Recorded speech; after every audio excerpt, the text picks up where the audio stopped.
Questions भी लेना चाहूंगी अभी लाइव। प्लीज पूछिए। आपने भी कहा कि आपका पास्ट से कोई कनेक्शन होगा तभी, कि हमारे पास्ट में कोई चोट लगी है, तो अभी हमारा फ्यूचर में हमें उस दर्द का पता चला, अगर कोई मतलब टच अभी करता है प्रेजेंट में उसका आपको पता पता चला। हाँ, चला। क्या ये श्योर है कि पास्ट में लगी है तभी फ्यूचर में पता ओके। चलेगा? ओके। दूसरा क्वेश्चन। दूसरा क्वेश्चन, तो हम पता कैसे करें इस चीज को, कि कैसे लगी पास्ट में, रियलाइज कैसे हुई हम इस चीज का, ओके। वो ये दो क्लियर करो। तो फर्स्ट ऑफ ऑल तो मैं ये कहना चाहूंगी आपसे कि 99.9% श्योरिटी है कि आज अगर हम किसी चीज पर ओवर रिएक्ट कर रहे हैं तो इसका कुछ ना कुछ तो पास्ट एसोसिएशन है। ये भी पॉसिबल है कि इसी लाइफ का पास्ट एसोसिएशन हो या फिर आपकी पिछली लाइफ का। ठीक है, ये मैं श्योरिटी से नहीं कह सकती, लेकिन मतलब ज्यादातर हम फर्स्ट लेवल पे मतलब इसी लाइफ के उसको टारगेट करेंगे अगर हम उसे सॉल्व करना चाहते हैं। दूसरा ये कि अगर मैं 1 मिनट के लिए कहूं कि आप ये कैसे जानें कि एग्जैक्टली कैसा है, कैसे? लेट्स से हाँ, मतलब हर किसी के ओवर रिएक्शन और डिस्टर्बेंसेस भी का लेवल भी अलग अलग होता है। अगर आपको लगता है कि आपकी लाइफ में डिस्टर्बेंसेस बहुत ज्यादा हैं और आप हर छोटी छोटी बात पर ओवर रिएक्ट कर रहे हो, हाँ, तो आपको एक्चुअली आराम से बैठकर सोचना पड़ेगा। हर जगह पे जहां पर भी आपको लगातार अपने माइंड के थॉट्स को लगातार एनालाइज करना पड़ेगा। जैसे कि लगातार अपने आप को मॉनिटर करना पड़ेगा कि जैसे अभी मैं अच्छे मूड में हूँ, ठीक है, मैं खाना बनाने के लिए किचन के अंदर गई और उस टाइम पे सडनली मेरे पास कोई आया और मैंने इमीडिएटली रिएक्ट किया। और अब मैं अपने आप को देख पा रही हूँ कि मैं अभी तो इतने हैप्पी मूड में थी, सडनली ऐसा क्या हुआ जिसने मुझे एकदम से ओवर रिएक्ट कराया। तो मैं बिल्कुल उसी टाइम की सारी सर्कमस्टेंसेस को एनालाइज करूंगी कि अभी किसने आके मुझे क्या बोला और उस टाइम पे मेरा थॉट प्रोसेस क्या था, सो दैट मैं उस चीज को पकड़ पाऊं कि मुझे क्या चीज बुरी लग रही है।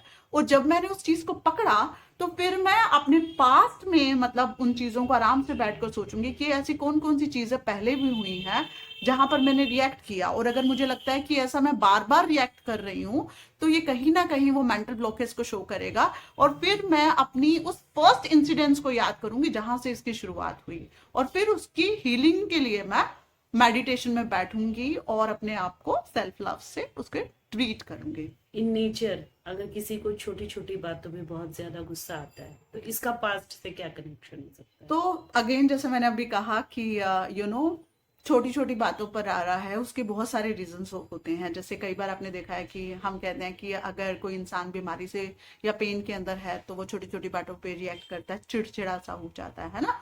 तो आपको देखना पड़ेगा कि क्या ये ऐसा कुछ वजह है कि presently you are in pain, किसी भी तरह का पेन, मेंटल और फिजिकल, है ना। और अगर वैसा कुछ नहीं है, सब कुछ बिल्कुल स्मूथ है, तो फिर आपको अपने वही जैसे मैंने कहा आपको पर्टिकुलरली अपने थॉट्स को लगातार एनालाइज करना पड़ेगा, लगातार मॉनिटर करना पड़ेगा। इट्स जस्ट लाइक जैसे हम ईसीजी करते हैं और लगातार मॉनिटरिंग में रखते हैं और हम ये देखते हैं कि किस जगह पर आपकी बीप जो है नॉर्मल हो रही है और उस टाइम पर आपकी बॉडी के कौन कौन से पैरामीटर चेंज हो रहे हैं। ठीक उसी तरह से हम लगातार मॉनिटर करते हैं अपने थॉट्स को कि हम किस रिएक्शन में कैसे रिएक्ट करते हैं, और उस तरह से हम खुद एक्चुअली पकड़ सकते हैं कि एक्चुअली ब्लॉकेज कहाँ पर है।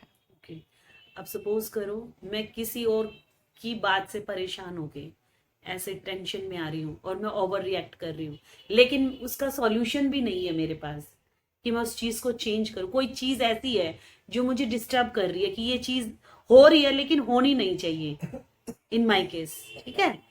कोई ऐसी चीज है जिसका मेरे दिमाग पर इफेक्ट पड़ रहा है, मुझे लगता है कि गलत है, लेकिन जो सामने वाला कर रहा है उसको लगता है कि सही है, और मैं उसको बदल नहीं सकती, उसकी वजह से मेरा मेंटल पीस खो रहा है। वहां इस पर सिचुएशन में क्या वहां करें? पर मेंटल ब्लॉकेज का इशू नहीं है, वहां पर इशू है कंट्रोल करने का। आप चीजों को कंट्रोल करने की कोशिश कर रहे हो, और खासतौर पर ऐसी चीजें जो आपको लग रहा है कि आपके कंट्रोल में नहीं है।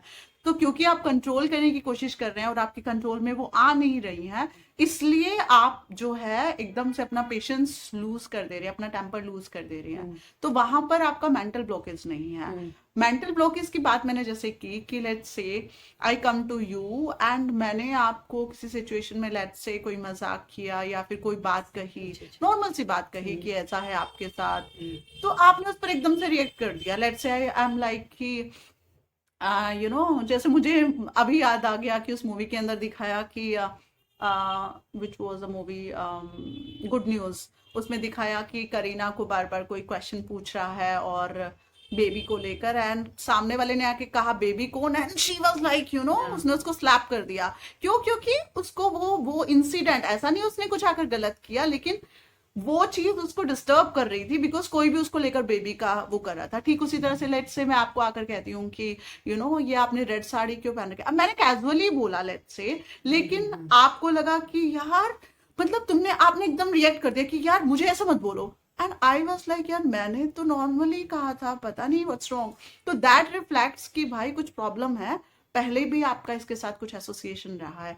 In that case you need to learn कि भाई आप ओवर रिएक्ट कर रहे हो, लेकिन प्रॉब्लम कहाँ पे है। तब आपको अपने उस पास्ट इश्यू को याद करके उसको कोरिलेट करके उसको हील करने की जरूरत है, क्योंकि प्रॉब्लम ये नहीं है कि मैंने कहा या किसी ने कुछ कहा, प्रॉब्लम ये है कि आप उसको ले नहीं पा रही हैं। क्यों? क्योंकि वहां पर दर्द है ऑलरेडी, आपको उसको हील करने की जरूरत है। So take it as an opportunity कि आपको पता चल रहा है कि प्रॉब्लम क्या है और आप उससे उसको हील कर पाएंगे। I hope I could answer your question. बोलिए। हाँ हाँ बिल्कुल बोलिए। अब आपने जैसे कहा कि पास्ट में है, सपोज करो मेरे पास्ट में नहीं है, ये लगातार मेरे साथ होता रहा अभी हालात से तकरीबन 10-12 साल से, उसी चीज से आप डर रहे हो, लेकिन समझ रहे हो आप कह रहे हो कि ओवर रिएक्ट, अगर आपके अंदर टेंशन है या कोई द्वंद चल रहा है तो आप ओवर रिएक्ट करोगे, हमेशा उस टेंशन में रहोगे। तो लेकिन आपको पता वो टेंशन नहीं हटा सकते, तो अपने आप को ओवर रिएक्ट होने से कैसे बचाए, ये क्वेश्चन तो है मेरा। उसमें तो वही है, जैसे मैंने कहा कंट्रोलिंग इशू है। हाँ, तो आप कंट्रोल। अगर चीजों को कंट्रोल करना बंद कर देंगे और आप ये खुद से ये कहेंगे कि देखो ये जो भी हो रहा है मैं इसको नहीं बदल सकती, और इसका रिजल्ट ज्यादा से ज्यादा क्या होगा ये होगा, और क्योंकि चीजें आपके कंट्रोल में नहीं है, तो आप या तो जो भी आपके इष्ट हैं उनसे कहिए कि आप संभालिए इसको, मेरे बस में नहीं है, आप पूरा सरेंडर कर दीजिए, और उसके बाद जो होगा उसको उसकी मर्जी समझकर एक्सेप्ट कर ये लीजिए। कहने के बावजूद भी आप रिलैक्स नहीं हो रहे तो इसका मतलब आपने फिर सरेंडर नहीं छोड़ा है, ये फिर आधा अधूरा सरेंडर है कि जिसमें आपने पकड़ के भी रखा और आप बोल रहे हो प्लीज बचा लो मैंने छोड़ बचा लो दिया बचा शायद। लो, तो एक्चुअल में आपने छोड़ा ही नहीं है, क्योंकि छोड़ दोगे तो फिर आप चिंतित नहीं हो, नहीं मतलब हूँ। समझ रहे हो, आपको लग रहा है कि फिर जो तुझे करना है वो कर, I am okay with anything. Thank you.